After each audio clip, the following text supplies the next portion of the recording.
Standing by on the line right now is Dr. Zuhdi Jasser, who has written a book called A Battle for the Soul of Islam. We thought a good day to have him in to talk about what's going on in Egypt right now.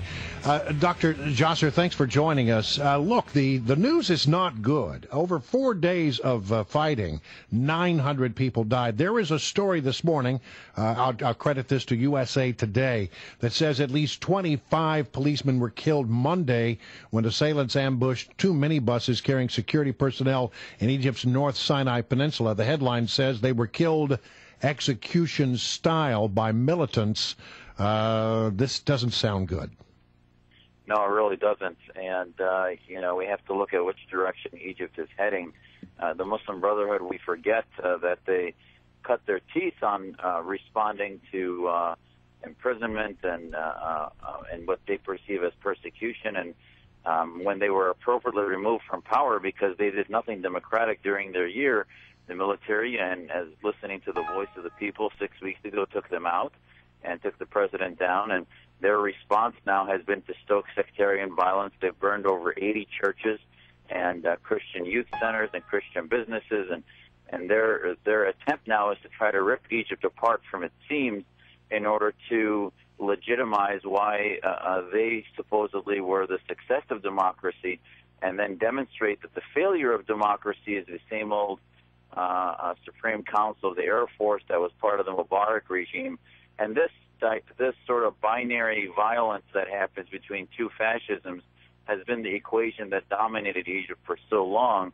And I hope the military can start to, even though clearly the Brotherhood is the one that's instigating all of this violence and they need to respond to it in some way, they have to be careful not to feed into the victimization and the martyrdom that the Brotherhood's trying to do, and then give them, in many ways, the legitimacy and the victimization that comes with mobilizing the 10 to 15% of Egypt that really is very sympathetic to the Brotherhood.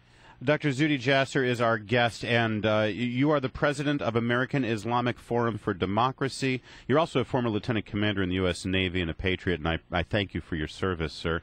And I want you to turn, if you could, to the Major Nidal Hassan trial going down in Texas. He is defending himself. He is basically saying his defense is that he committed those murders down at Fort Hood as a defense of his religion.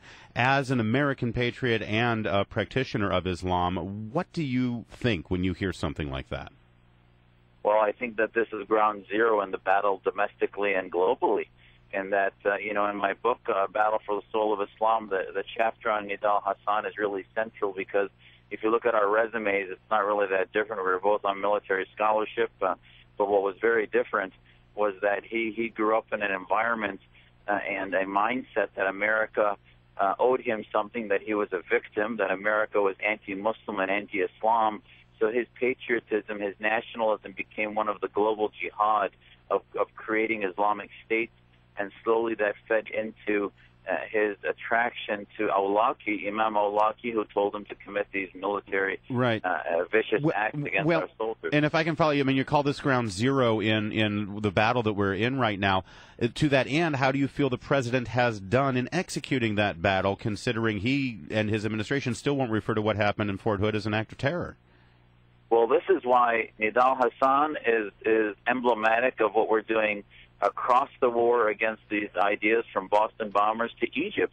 If you can't declare that Islamism and the Islamic State and governments that want to put into place Sharia like Saudi Arabia and Iran and the Brotherhood, if we can't see anything negative about them, and domestically we can't say that we're going to have an ideological filter against Islamists in our military, we're not going to be able to defeat these guys. We're not going to be able to put down a clear marker as to who are loyal, which Muslims are loyal versus those that are not. And again, this isn't about religious freedom. Islamism is a political movement that is theocratic.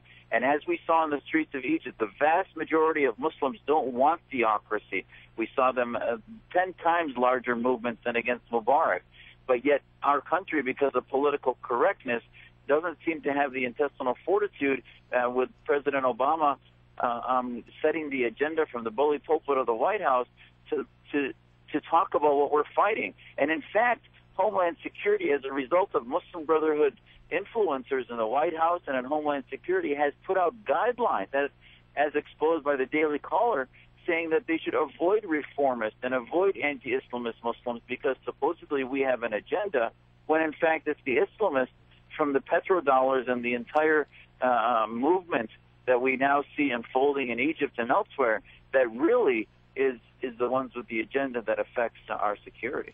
I'm wondering if you can give me some guidance on what this means. There is some breaking news that Egyptian judicial officials have reportedly ordered the release of former President Mubarak. What do you read into that? Well, it's interesting. They're trying to straddle both sides of the fence. A few days ago, they were, talking about making the Brotherhood illegal. And so now they're saying, as a result of what the Brotherhood's doing, they're trying to get it disbanded, which I think is, while valid in some ways, the terrorist parts of it, you can't disband an entire political party. They were defeated much better through open debate and marginalization through the power of ideas. Now, what they want to do is bring back, I hope they're not trying to bring back Mubarak. The way in which he was done through the show trial, through a cage and other things, I think was a bit draconian. Even though he was a dictator that committed acts of crimes against humanity, it should have been done much more civilly. So, you have this conflict between two binary equations of fascism. Lost in the middle is the Egyptian people, and I was very saddened to see last week the president have such a tepid statement and not come out and say, you know what, we're siding on the sides of the people of Egypt. We want to see them thread the needle of democracy and begin to have a transition over the next 5 to 10 years into a civilian-run military. But as long as the military still is what they call in Egypt the deep state or the state within the state, I think you're just going to have more machinations as you had in the last 60 years in Egypt. All right, Dr. Zuhdi Jasser, always informative and always enlightening, and we really appreciate you being our Thanks. guest today.